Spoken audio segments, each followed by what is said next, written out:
for tomorrow? How's your squad looking? Do you have any issues? But having qualified for the last 32, you said it would give you the opportunity to rest some players. Is that still your thinking, or does ensuring that you finish top change your approach a bit? No, I think what we will do what we've done throughout this competition, and I'll always pick a team that I believe can win the game.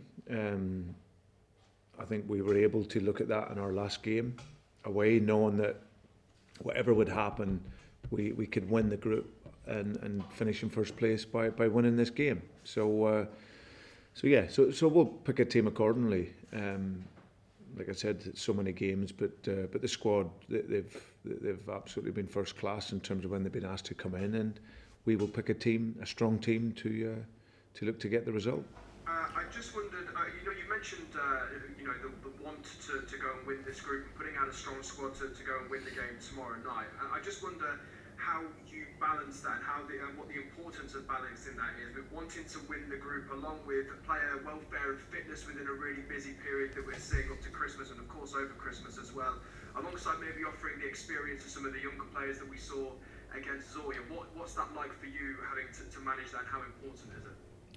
Yeah, it's no different, Owen, in relation to what we've done all season. We've had to manage the group, one because of the injuries that we've had, and obviously two because of the competitions that we've been in. So and we've always tried to pick a side that was the strongest side we felt we could pick to win the game, and that's allowed us to qualify for the competition. So or into the last 32. But we want to go on now and finish in first place, and but the idea is still the same. We'll pick a side.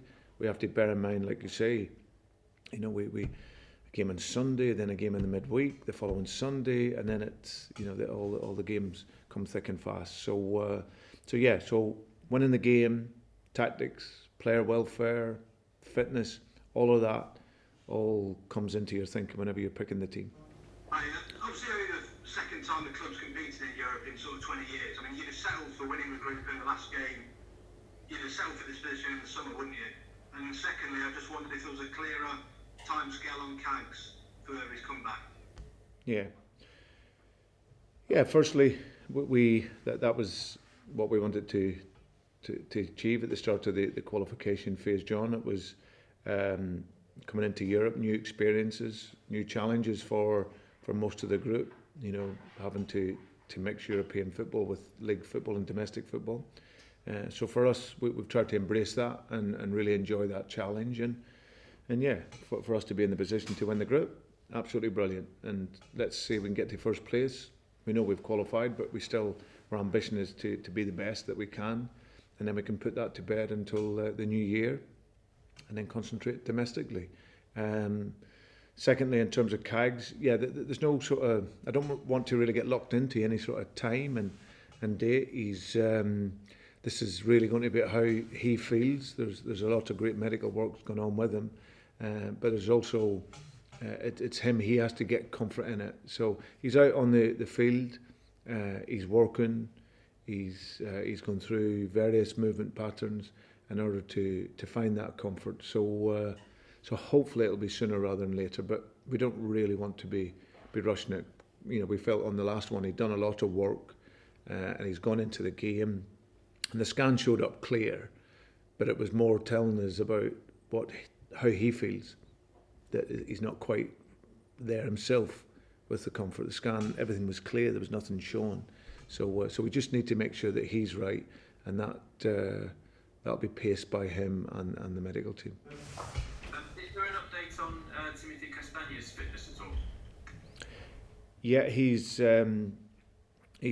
joining in with the group now. He's at that final stage of his rehabilitation, and again, we're just trying to make sure that he comes through all the necessary tests and measures. But he's doing very, very well, and hopefully it'll be sooner rather than later he's back. But won't be involved for tomorrow. How does setting a team up in Europe, competing in Europe, what are the different challenges that presents for you as a boss, and how much do you relish that challenge? Yeah, I love it. it's again, it's not too dissimilar in terms of the Premier League. The Premier League is obviously, of course, a very, very competitive league with a lot of teams and a lot of diverse playing styles and whatnot. So of course you get used to that on a week-to-week basis. I suppose the difference is you may not see so much of the teams that you'll play against. But what you always know is that each team that qualifies for a European competition, they're normally the best teams in their country, and they've obviously done consistently well and won games. So they always come in then with confidence to come in and play. So yeah, and in Europe, coaches, very, very good and play the game to a really high level, technically and tactically. And that's obviously the challenges that you want. So it's not too dissimilar to in terms of the Premier League, because the competition there, week in, week out, is at a really, really high level. You maybe not as aware of the individual players as much as what you would be in your domestic competition.